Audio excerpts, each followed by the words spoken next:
पहले जितने में मिल जाती थी पलंग, अब उतने में चटाई नहीं मिलती। पहले जितने में मिल जाती थी मलाई, अब उतने में चाट में खटाई नहीं मिलती। पहले जितने में हो जाती थी शादी और सगाई, अब उतने में देखने लुगाई नहीं मिलती। यही है मुद्रास्फीति, यानी वस्तु और सेवाओं के सापेक्ष मुद्रा के मूल्य में कमी और वस्तु और सेवाओं के मूल्य में वृद्धि। इनडायरेक्टली बहुत आसान शब्दों में कहें तो महंगाई। ठीक है। हेलो दोस्तों, उम्मीद है आप सब बहुत अच्छे होंगे, बहुत मस्त होंगे। चलिए शुरू करते हैं आज की क्लास। आज हम पढ़ेंगे इन्फ्लेशन, मुद्रास्फीति। मुद्रास्फीति क्या है, उसके कारण क्या है, कितने प्रकार की होती है, इसका प्रभाव क्या होता है, इसकी गणना कैसे की जाती है। लेकिन मुद्रास्फीति को समझने से पहले हम कुछ शब्द समझते हैं, फिर ये टॉपिक विस्तार से आराम से समझते हैं। ठीक है। कुछ टर्म्स जैसे तरलता क्या है, क्रय शक्ति क्षमता क्या है, मांग क्या है, आपूर्ति क्या है, और सरकार की मौद्रिक नीतियां क्या होती हैं, यानी मौद्रिक नीतियां क्या होती हैं, अर्थव्यवस्था में जो नीतियां हैं वो क्या है। तो चलिए शुरू करते हैं आज की क्लास। पहला टर्म हम समझते हैं तरलता, लिक्विडिटी। ये क्या होता है? जब कोई वस्तु बिना नुकसान के आसानी से नगद में परिवर्तित की जा सके या परिवर्तित हो तो उसे हम क्या बोलते हैं? तरल बोलते हैं। ठीक है, सबसे अधिक तरल वस्तु बोलते हैं। ठीक है, जैसे आप 24 कैरेट का सोना जो गोल्ड है उसको ले लें और सोने से बना कोई सामान, सबसे तरल क्या होगा? गोल्ड, 24 कैरेट का। क्योंकि सोने से बना जो सामान होता है आप जानते हैं वो 24 कैरेट का शुद्ध नहीं होता, उसमें इम्प्योरिटीज मिलाई जाती हैं। स्वर्णकार उसमें इम्प्योरिटीज मिलाता है ताकि वो उसकी जो सॉफ्टनेस है उसको थोड़ा कम किया जा सके, उसको रिजिड बनाया जा सके ताकि आप उसे कैरी कर सके, है ना। तो उसमें बट्टा जिसे बोलते हैं, बट्टा कटता है ना। तो सबसे तरल क्या हुआ? वो गोल्ड जो आपका 24 कैरेट का, फिर उसके बाद वो ज्वेलरी। ठीक है। तो दूसरा एग्जाम्पल अगर हम लें तो जैसे हम बैंक में अकाउंट होते हैं हमारे, जैसे एक है चालू खाता। चालू खाता आप अनलिमिटेड पैसे जमा कर सकते हैं और निकाल सकते हैं, लेकिन यहाँ पे किसी भी प्रकार का ब्याज नहीं मिलता आपको। ठीक है। दूसरा क्या है आपका? बचत खाता, जैसे सेविंग अकाउंट बोलते हैं। यहाँ आप क्या करते हैं? आप पैसे तो अनलिमिटेड जमा कर सकते हैं लेकिन निकालने की एक सीमा है ना। तीसरा सावधि जमा, जहाँ पे एक समय सीमा निश्चित होती है कि इस समय सीमा में आपको इतना ब्याज मिलेगा। ठीक है। तो सबसे तरल क्या हुआ? अगर हम देखें, पहले तो करेंसी, अगर घटते हुए क्रम में देखें हमारी करेंसी, दूसरा चालू खाता, तीसरा बचत account, saving account, and third जो है हमारा सावधि जमा। ठीक है। तो तरलता ये होती है, इसका मतलब आप समझ गए कि बिना किसी नुकसान के कोई वस्तु जब आसानी से नगद में परिवर्तित हो जाए तो ये है आपकी तरलता, इसे लिक्विडिटी बोलते हैं। दूसरे टर्म है मुद्रा की आपूर्ति। इसका क्या मतलब है? मुद्रा की आपूर्ति का अर्थ है मुद्रा की उपलब्धता, अर्थात मुद्रा की आपूर्ति का प्रत्यक्ष संबंध मुद्रा की तरलता से है। यानी अगर मार्केट में मुद्रा की उपलब्धता या आपूर्ति बढ़ जाती है तो मुद्रा की तरलता बढ़ जाती है, और आपूर्ति कम तो मुद्रा की तरलता भी कम हो जाती है। ठीक है। तो अगर बाजार में मुद्रा की उपलब्धता या आपूर्ति बढ़ती है तो इससे और क्या होगा? लोगों की क्रय शक्ति क्षमता में भी वृद्धि होगी। यानी मुद्रा की आपूर्ति या उपलब्धता बढ़ती है तो तरलता बढ़ती है और लोगों की क्रय शक्ति क्षमता भी क्या होती है? बढ़ती है। यानी हम देखें कि मुद्रा की आपूर्ति या तरलता का प्रत्यक्ष संबंध या समग्र संबंध किससे है? मांग से है, डिमांड से है। ठीक है। अगर आपूर्ति कम, तरलता कम, लोगों की क्रय शक्ति क्षमता कम, तो वो मांग भी कम करेंगे, है ना। एक वर्ड है आपूर्ति, सिर्फ आपूर्ति। आपूर्ति का क्या मतलब होता है? आपूर्ति का मतलब होता है वस्तु और सेवा का उत्पादन।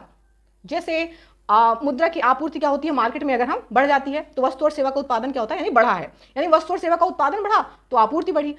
अगर हम देखें कि मुद्रा की आपूर्ति बढ़ जाती है, मुद्रा की आपूर्ति बढ़ने का मतलब तरलता बढ़ी, तरलता बढ़ी तो मांग बढ़ी। अब क्या मांग बढ़ रही है जिस हिसाब से, उस हिसाब से हम मांग के अनुसार आपूर्ति कर पाएंगे।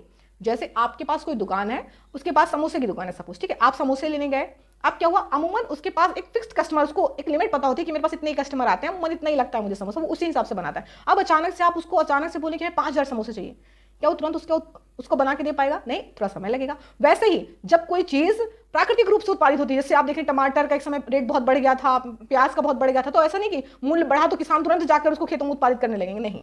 उसको फिर हम एक्सटर्नल सोर्सेज, बाह्य स्रोत जो है उसके द्वारा हमने मार्केट में, सरकार ने क्या किया? आयात किया बाहर से और बाजार में उसको उपलब्ध कराया, जिससे मुद्रा और वस्तु दोनों में संतुलन बिठाया जा सके। ठीक है।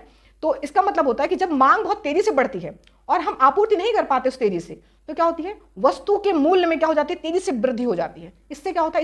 इसको मुद्रास्फीति नहीं बोलते, इसको बोलते हैं प्राइस राइज। इस प्राइस राइज में क्या होता है? ये क्वेश्चन आया है, ISPT 2013 का क्वेश्चन है जिसमें पूछा गया है प्राइस राइज क्या होता है। तो प्राइस राइज और मुद्रास्फीति में यही फर्क होता है कि मुद्रास्फीति में क्या होता है? कुछ निश्चित वस्तु और सेवाओं के मूल्य में क्रमिक वृद्धि होती है। यहाँ पे क्या होता है? प्राइस राइज में क्या होता है? कुछ एक दो वस्तुओं के मूल्य में वृद्धि होती है। ठीक है, उसको मुद्रास्फीति नहीं बोलते। ठीक है, ये अंतर याद रखना। आप कुछ और टर्म समझते हैं। हम जानते हैं अर्थव्यवस्था में आर्थिक नीति क्या होती है। अर्थव्यवस्था में मुख्यतः दो प्रकार की आर्थिक नीति बनाई जाती है। एक होती है मौद्रिक नीति, जिसे बोलते हैं मॉनेटरी पॉलिसी, और एक होती है राजकोषीय नीति, इसको बोलते हैं फिस्कल पॉलिसी, FISCAL। ठीक है। मौद्रिक नीति क्या होती है? ये बहुत ही अल्पकालिक होती है, लगभग 1 वर्ष के लिए। जिसकी समीक्षा और गणना कौन करता है? मौद्रिक नीति समिति करती है, और जिसके अध्यक्ष कौन होते हैं? आरबीआई के गवर्नर होते हैं। मौद्रिक नीति का उद्देश्य होता है मुद्रा की जो तरलता है, आपूर्ति है, उसको नियंत्रित करना और मंदी और मुद्रास्फीति के जो प्रभाव है उसको कम करने का प्रयास करती है। इस प्रकार आरबीआई उच्च मुद्रास्फीति और मंदी से निपटने के लिए दो प्रकार की मौद्रिक नीतियों का प्रयोग करती है। कौन कौन सी? पहली जो मौद्रिक नीति है उसको बोलते हैं कड़ी या महंगी या संकुचित, यानी डियर, हार्ड और कंस्ट्रक्शन से एक वर्ड बना है, कंस्ट्रक्शनरी मॉनेटरी पॉलिसी, इसका प्रयोग करती है। इसमें क्या करती है आरबीआई? इसमें आरबीआई क्या करती है कि ब्याज दरों में क्या कर देती है? वृद्धि कर देती है। यानी इससे क्या होगा? लोन महंगा होगा तो बाजार में मुद्रा की आपूर्ति कम हो जाती है। मुद्रा की आपूर्ति कम होती है तो क्या होता है? मुद्रास्फीति को हम नियंत्रित करते हैं। जैसे अगर बाजार में मुद्रा की उपलब्धता ज्यादा है, आपूर्ति ज्यादा है, तो तरलता बढ़ी है। इसका मतलब लोगों के पास पैसे हैं, और लोगों के पास अगर मुद्रा है तो उनमें क्या होगी? उनमें क्रय शक्ति क्षमता होगी। क्रय शक्ति क्षमता जब बढ़ेगी तो वो लोग डिमांड करेंगे। अब डिमांड करेंगे तो क्या डिमांड के अनुरूप सप्लाई हो जाएगी तुरंत? तुरंत तो किसान जाके खेत में, अगर किसी ने मांग कर दी टमाटर की, पूरे देश ने इकट्ठे मांग कर दी, तो क्या तुरंत टमाटर का उत्पादन होने लगेगा? नहीं ना। तो जो महंगाई बढ़ी किसके कारण बनी? मुद्रा की बाजार में उपलब्धता ज्यादा होगी, लोगों के पास पैसे ज्यादा आ गए। वस्तु नहीं महंगी हुई है, वस्तु उतनी ही थी जितना उत्पादन होता था, लेकिन क्या हुआ? मांग के कारण मुद्रास्फीति आ गई। तो आरबीआई क्या करेगी? अपनी मौद्रिक नीति में संकुचित मौद्रिक नीति का प्रयोग करेगी। कंस्ट्रक्शनरी, हार्ड जिसे बोलते हैं, कठोर, तो महंगी, तो इसमें क्या करेगी? वो ब्याज दरों में वृद्धि कर देगी और लोन महंगा हो जाएगा। तो बाजार में जो मुद्रा की जो सप्लाई हो रही थी वो थोड़ी रुक जाएगी, जिससे क्या होगा? मुद्रास्फीति कंट्रोल में आ जाती है। इससे प्रयास करती है आरबीआई इस तरह। दूसरा जो प्रयोग करती है आरबीआई वो क्या करती है? इसको बोलते हैं विस्तारित मौद्रिक नीति या मुलायम मौद्रिक नीति या सस्ती मौद्रिक नीति। ये क्या होती है? जब मंदी की स्थिति होती है। मंदी की स्थिति में क्या होता है? बाजार में मुद्रा की आपूर्ति कम होती है। आपूर्ति कम मतलब तरलता कम, तरलता कम मतलब लोगों की क्रय शक्ति क्षमता कम, क्रय शक्ति क्षमता कम तो मांग कम, उत्पादक वर्ग हतोत्साहित होगा तो उत्पादन नहीं करेगा, उत्पादन नहीं करेगा तो रोजगार नहीं आएगा, रोजगार नहीं होगा तो आप जानते हैं जीडीपी नहीं बढ़ेगा, समृद्धि दर नहीं बढ़ेगी और बेरोजगारी तेजी से बढ़ेगी। इस प्रकार अर्थव्यवस्था मंदी में चली जाती है। तो आरबीआई क्या करती है? यहाँ पर अपने ब्याज दरों में छूट दे देती है, ब्याज दरों में कमी कर देती है, जिससे लोन सस्ते हो जाते हैं और मार्केट में सप्लाई हो जाता है पैसा, मार्केट में पैसे उतर आते हैं ज्यादा, बाहर तरलता आ जाती है। तो इस तरह आरबीआई अपने जो मौद्रिक नीति के तहत दो नीतियां बनाती हैं, संकुचित मौद्रिक नीति और विस्तारित मौद्रिक नीति। इस तरह वो मुद्रास्फीति और मंदी को नियंत्रित करने का प्रयास करती है। दूसरी है हमारी राजकोषीय नीति, फिस्कल पॉलिसी। इसकी जो अवधि होती है वो दीर्घकालिक होती है, यानी 1 वर्ष से अधिक की होती है। इसका निर्माण सरकार करती है, यानी सरकार के वित्त मंत्रालय द्वारा इसका निर्माण होता है, ठीक है। और इसका उद्देश्य क्या होता है? वही मंदी और मुद्रास्फीति को नियंत्रित करना, उसको कम करने का प्रयास करना, गरीब या लक्षित वर्ग को सब्सिडी देना, जनता पे कर लगाना, आधारभूत संरचनाओं का निर्माण करना, संसाधनों के कुशलतम उपयोग द्वारा समृद्धि दर को विकसित करना, गरीबी को कम करना, रोजगार को बढ़ाना, बेरोजगारी को कम करना, ये सरकार की राजकोषीय नीति के तहत आती हैं, ठीक है। तो जो राजकोषीय नीति होती है उसके प्रमुख 4 घटक होते हैं। घटक मतलब कंपोनेंट, यानी वो कैसे बनती है। तो पहली है आय नीति। आय नीति के तहत जो सरकार की आय से संबंधित है, यानी सरकार अपनी इनकम, सोर्स ऑफ इनकम, कर जो जितना भी है, जो कर है वो गैर कर है, कैसे अपनी इनकम करती है, ठीक है। व्यय नीति यानी सरकार के खर्च से संबंधित है, जैसे सरकार पेंशन में, भत्ता में, आधारभूत संरचना में, सब्सिडी में जो खर्च करती है, ये सरकार की व्यय नीति के तहत आता है। तीसरा ऋण नीति, यानी सरकार जो ऋण लेती है, चाहे वो आंतरिक से हो या बाह्य हो। जैसे सरकार जब ऋण लेती है तो विभिन्न प्रकार के बॉन्ड जारी करती है, जैसे बाहर से अगर ऋण लेती है तो कैसे बॉन्ड, जैसे कि ग्रीन सॉवरेन बॉन्ड हो गया या मसाला बॉन्ड जारी करती है। अगर अंदर से देश के अंदर में ऋण लेती है तो जैसे सरकारी बॉन्ड जारी करती है, या फिर आरबीआई द्वारा ट्रेजरी बिल जारी किया था, ठीक है। तो चौथा है बजटीय नीति। बजटीय नीति क्या होती है? इसके तहत सरकार जो राजकोषीय नीति के जो उद्देश्य हैं, सरकार ने जो राजकोषीय नीति, हमने अभी उद्देश्य जो पढ़े थे ना कि मंदी और मुद्रास्फीति को कम करना, गरीब जनता को सब्सिडी देना, कर लगाना, आधारभूत संरचनाओं का निर्माण करना इत्यादि जो हमने पढ़ा था, तो बजटीय नीति के तहत राजकोषीय नीति के जो उद्देश्य है उनको पूरा करने का प्रयास करती है, ठीक है। तो जो बजट है, सरकार का जो बजट है वो वित्त मंत्रालय के आर्थिक कार्य विभाग द्वारा बनाया जाता है। तो जो राजकोषीय नीति होती है वो 2 प्रकार की होती है। एक होती है प्रो साइक्लिकल फिस्कल पॉलिसी और दूसरी होती है काउंटर साइकिल फिस्कल पॉलिसी।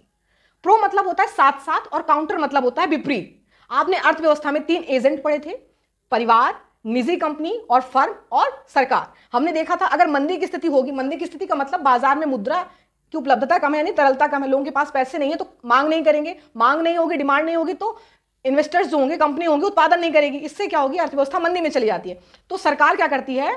उस मंदी से बाहर निकालने के लिए अपनी पॉलिसीज का उपयोग करती है। हमने देखा है कि कैसे आर्थिक पैकेज की घोषणा कर देती है, कैसे सब्सिडी देती है, ठीक है। तो जब सरकार उसके विपरीत अपनी जो प्रक्रिया अपनाती है, यानी मंदी की स्थिति में परिवार और निजी कंपनी ने अपने अपने खर्च को कम कर दिया, लेकिन सरकार ने अपने खर्च को बढ़ा दिया, तो अर्थव्यवस्था में क्या हुई, मुद्रा की सप्लाई हो गई, मुद्रा की आपूर्ति हो गई, तो अर्थव्यवस्था मंदी से बाहर आ जाती है। इससे बोलते हैं काउंटर प्रोसेस। ठीक है, ये मंदी की, अगर मुद्रास्फीति में भी यही प्रोसेस होती है। जैसे अगर मुद्रास्फीति में क्या है कि तरलता मार्केट में मुद्रा की बहुत ज्यादा है, मांग लोगों की बढ़ेगी, मांग जो डिमांड बढ़ेगी उसके अनुपात में क्या होगा, सप्लाई करने की कोशिश करेंगे, लेकिन सप्लाई उस अनुपात में होती नहीं है। आप जानते हैं डिमांड बहुत ज्यादा किसी चीज की बढ़ जाए तो क्या उस अनुपात में आपूर्ति कर पाती है, नहीं हो पाता। ठीक है, उस समय सीमा में, जिस समय सीमा में बढ़ी हुई है मांग, तो मुद्रा के कारण वस्तुओं के मूल्य में बहुत ज्यादा मूल्य वृद्धि हो जाती है।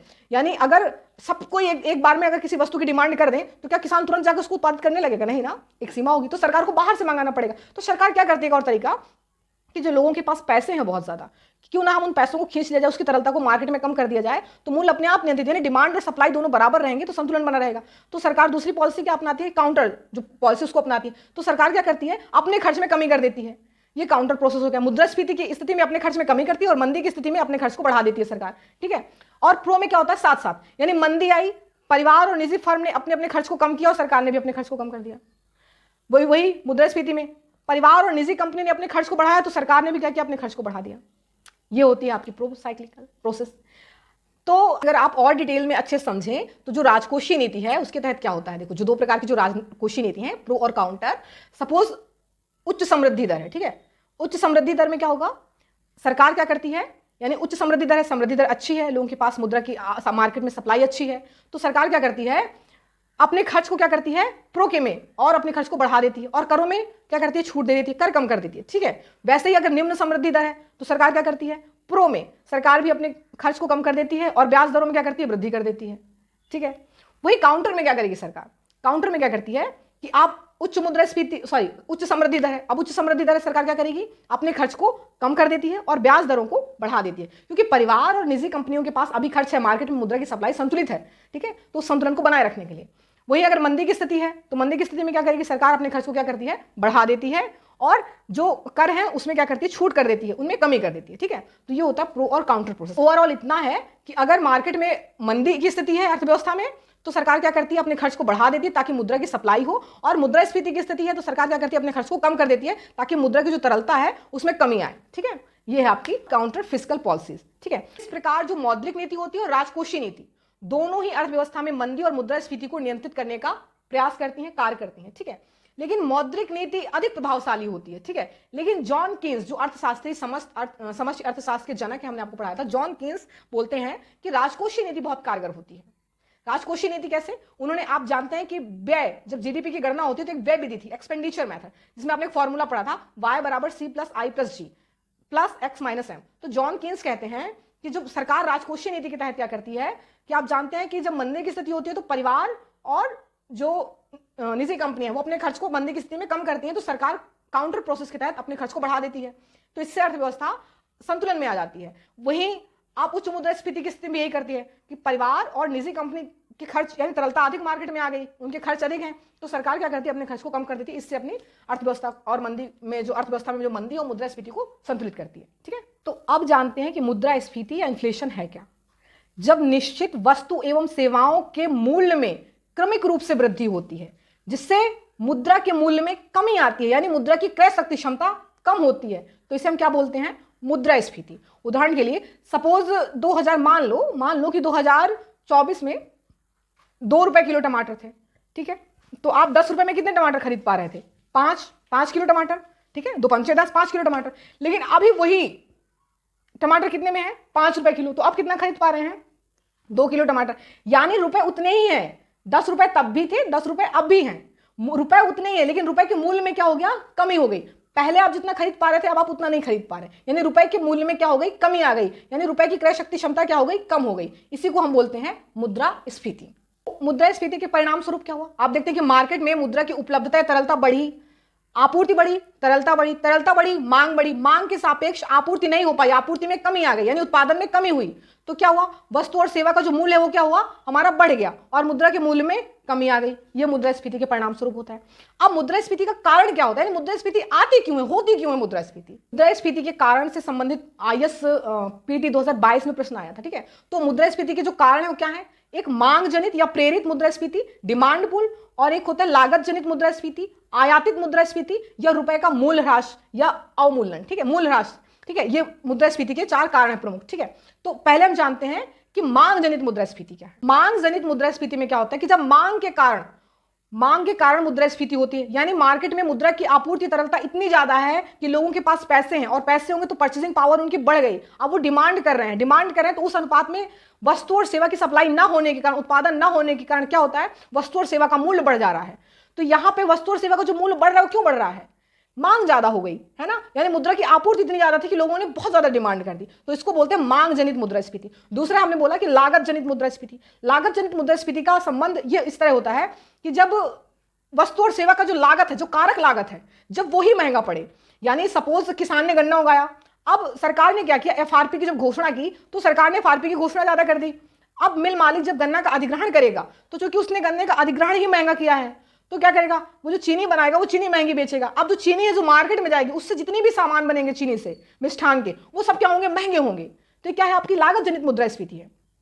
और लागत आप जानते हैं लागत क्या होती है, हमने पढ़ा था कि कारक लागत क्या होता है, 4 प्रकार के हमने पढ़ा था, कुल किराया, कुल ब्याज, कुल वेतन, कुल लाभ, ये आपकी लागत होते हैं, है ना। तो अगर किसी जो श्रमिक है अगर उसका वेतन में भी वृद्धि हो जाती है ना तो ये भी लागत जनित मुद्रास्फीति होती है। वो कैसे, सपोज कोई कंपनी या मिल है जहां के श्रमिकों ने हड़ताल कर दी कि भाई हमारे वेतन में वृद्धि करो, ठीक है, अब वेतन में वृद्धि हो गई, मालिक ने उनके वेतन में वृद्धि कर दी, अब क्या वो अपने घर से देंगे, नहीं, वो जो वस्तु और सेवा का जो उत्पादन कर रहे हैं उसको महंगा करेंगे, है ना। तो ये क्या है, लागत जनित मुद्रास्फीति है, यानी जो मार्केट में मुद्रा की तरलता नहीं है लेकिन चूंकि जो लागत है, कॉस्ट ही उनको महंगा पड़ रहा है, मैन्युफैक्चरिंग में या वस्तु और सेवा के उत्पादन में जो लागत ही महंगा पड़ रहा है जिसके कारण मूल्य में वृद्धि हो रही, इसको हम बोलते हैं लागत जनित मुद्रास्फीति। जैसे कि हम जैसे ईंधन है, परिवहन में अगर कोई चीज हम बहुत दूर से लाते, जैसे दक्षिण भारत से नारियल का उत्पादन होता है दक्षिण भारत में, उत्तर भारत में उसको लाते लाते वही 10-20 रुपए का नारियल 80-90 में हो जाता है, तो परिवहन लागत हो रहा है उसका, है। तो जो लागत के कारण महंगाई आ रही है उसको बोलते हैं लागत जनित मुद्रास्फीति। जैसे इसके उदाहरण से ब्याज दर में वृद्धि हो जाए, या भूमि के किराए में वृद्धि हो जाए, श्रमिकों के वेतन में वृद्धि हो जाए, कच्चे माल के मूल्य में वृद्धि हो जाए, या भंडारण आपका महंगा हो जाए, ठीक है, ईंधन के मूल्य में वृद्धि, ये क्या है हमारे लागत जनित मुद्रास्फीति। एक है हमारा आयातित मुद्रास्फीति। आयातित मुद्रास्फीति मतलब आपने बाहर से आयात किया, यानी उसका जो मूल्य, जो वस्तु और सेवा जो आपने आयात की उसका मूल्य यहां नहीं निर्धारित हो, वो इंटरनेशनल मार्केट में तय हो रहा है। जैसे आप देखते हैं कच्चा तेल हो गया, खाद्य तेल हो गया, सोना, इनका प्राइस इंटरनेशनली तय होता है ना। तो आपने जब खरीदा, आयात ही महंगा किया, तो घरेलू देश में क्या होगा, वो महंगी बिकेगी, तो इसको बोलते हैं हम आयातित मुद्रास्फीति। और जो चौथा हमने बोला था, रुपए का मूल्य ह्रास।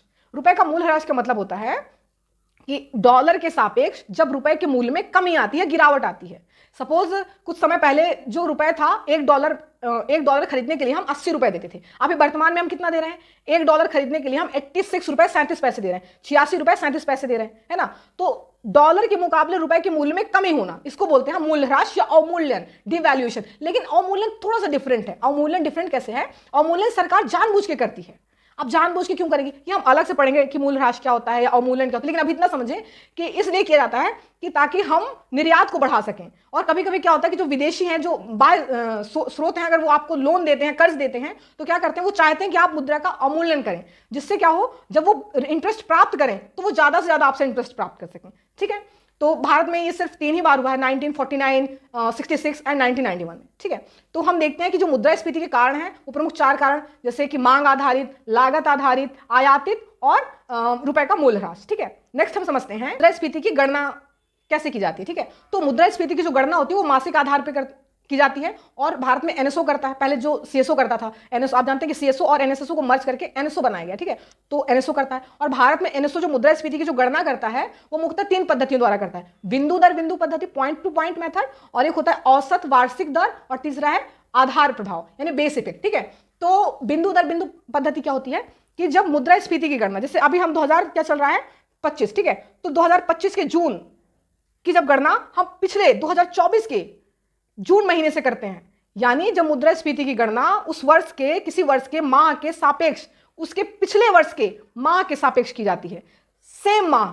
जैसे अभी जो महीना, जून का महीना चल रहा है, 25 का जून का महीना 24 के जून के महीने के सापेक्ष जब गणना की जाती है, जिसको बिंदु बोलते हैं। यानी अगर 2025 की जनवरी माह की गणना 24 माह से की जाएगी, 24 की जनवरी से, फरवरी से, 25 की फरवरी से, 2024 का मार्च, 25 का मार्च, तो इसको बोलते हैं बिंदु दर बिंदु, ठीक है। यानी जब मुद्रास्फीति की गणना किसी वर्ष के माह के सापेक्ष पिछले वर्ष के उसी माह से की जाती है तो इसको क्या बोलते हैं, बिंदु दर बिंदु मुद्रास्फीति की गणना, ठीक है। दूसरा आधार प्रभाव क्या होता है, बेस इफेक्ट क्या होता है, ये क्या होता है, इसमें क्या होता है कि हम एक बेस लेते हैं, ठीक है, उसके अनुसार जब हम मुद्रास्फीति की गणना करते हैं, हमने कोई भी आधार वर्ष ले लिया है, लेकिन इतना पुराना आधार वर्ष नहीं लेते, क्योंकि आप जानते हैं कि समय के साथ महंगाई बढ़ती है, चीजें बढ़ती हैं, संरचना और वस्तु और सेवाओं की कीमतों में वृद्धि होती है, ठीक है। तो बहुत पुराना नहीं लेते, ना बहुत नजदीक का लेते हैं, ठीक है। एक ऐसा आधार ले लेते हैं जो सामान्य रहा हो, जहां बहुत ज्यादा उथल पुथल ना हुई हो, जैसे हम कोविड का जो ड्यूरेशन उसको नहीं ले सकते, ठीक है। तो एक हम आधार ले लेते हैं, उसके सापेक्ष जब हम मुद्रास्फीति की गणना करते हैं तो उसको हम आधार प्रभाव बोलते हैं, ठीक है। लेकिन आधार प्रभाव जो होता है वो वास्तविक मुद्रास्फीति को नहीं बताता। ये क्या होता है, ये पिछले वर्ष की मुद्रास्फीति का वर्तमान वर्ष की मुद्रास्फीति पे जो प्रभाव पड़ा है ये उसको बताता है।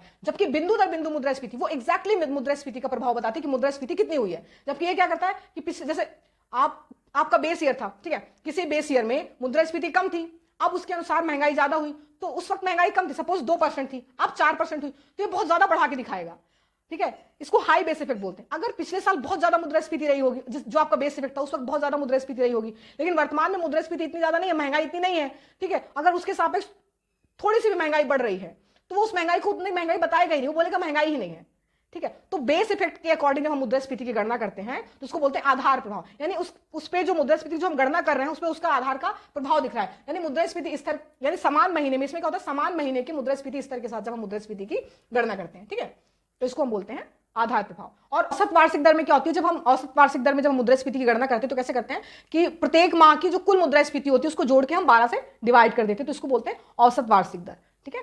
आई होप आपको समझ में आया होगा। नेक्स्ट क्लास इसी इन्फ्लेशन को कंटिन्यू रखेंगे, तब तक के लिए अपने